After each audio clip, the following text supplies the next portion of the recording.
விஜய் வந்து காவேரி கிட்ட சொல்கிறாங்க, வெண்ணிலாவோட மாமாவிட நான் கண்டுபிடிச்சிட்டேன், அவரும் வந்து வெண்ணிலாவை நானே பார்த்துக்கிடுதுன்னு சொல்லிட்டாரு, அதனால் வெண்ணிலாவை அவங்க மாமா வீட்டில் கொண்டு அழைச்சி கொண்டு விட போகிறேன், அதுக்கப்புறம் நம்ம வந்து சந்தோஷமாக நம்ம வாழலாம் அப்படின்னு விஜய் வந்து ரொம்பவே ஹாப்பியாக காவேரி கிட்ட சொல்லவும் காவேரியும் ரொம்பவே சந்தோஷப்பட்டுட்டு இருக்கிறாங்க. அடுத்தது அவங்க ஃபோனை வச்சதுமே காவேரி நினைக்கிறாங்க, தன்னுடைய குழந்தைகிட்ட அவங்க பேசுகிறாங்க, இங்கே பாருடா நம்ம அப்பா கூட நம்ம 3 பேரும் வந்து ஒன்று சேர்ந்து வாழ போகிறோம் கூடி சீக்கிரத்திலேயே அப்படின்னு சொல்லி அவங்க ரொம்பவே ஹாப்பியாக வராங்க.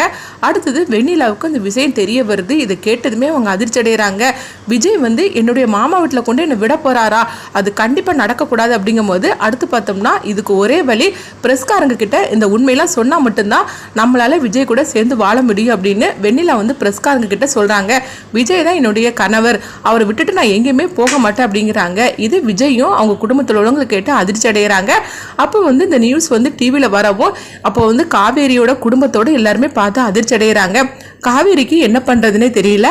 அப்போ விஜயோட தாத்தா சொல்கிறாங்க, வெண்ணிலா சொல்லுறதுல எதுவுமே உண்மை கிடையாது, ஆனால் வெண்ணிலாவும் விஜயும் வந்து லவ் பண்ணினது உண்மை தான். அதுக்கப்புறம் வெண்ணிலாவுக்கு வந்து ஒரு விபத்து ஏற்பட்டதில்ல, அவள் பழசெல்லாத்தையும் மறந்துட்டா. அந்த பிறகு விஜய்க்கு வந்து வெண்ணிலாவை தேடி தேடி பார்த்தா, ஆனால் வெண்ணிலா எங்கே இருக்கானே தெரியல. அதுக்கப்புறம் விஜய் பார்த்தோம்னா அவனுக்கு காவேரியோட கல்யாணம் முடிஞ்சிருச்சுது.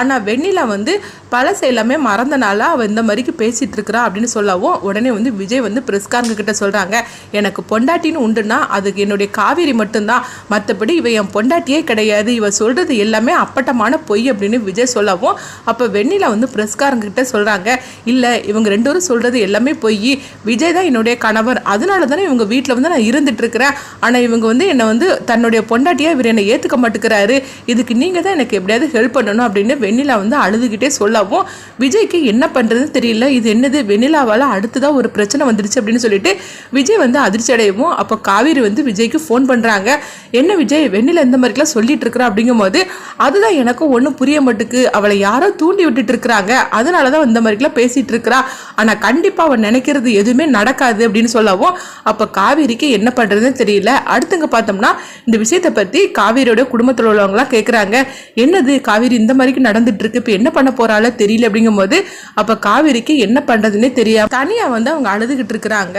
என் குழந்தைய வந்து என் கணவர்கிட்ட சொல்லக்கூடிய நாள் வந்துருச்சுன்னு சொல்லிட்டு நான் எவ்வளோ சந்தோஷமா இருந்தேன், ஆனால் அந்த நாள் இன்னும் வரல போலுக்கு அப்படின்னு சொல்லிட்டு காவேரி வந்து அழுதுகிட்டு இருக்கிறாங்க.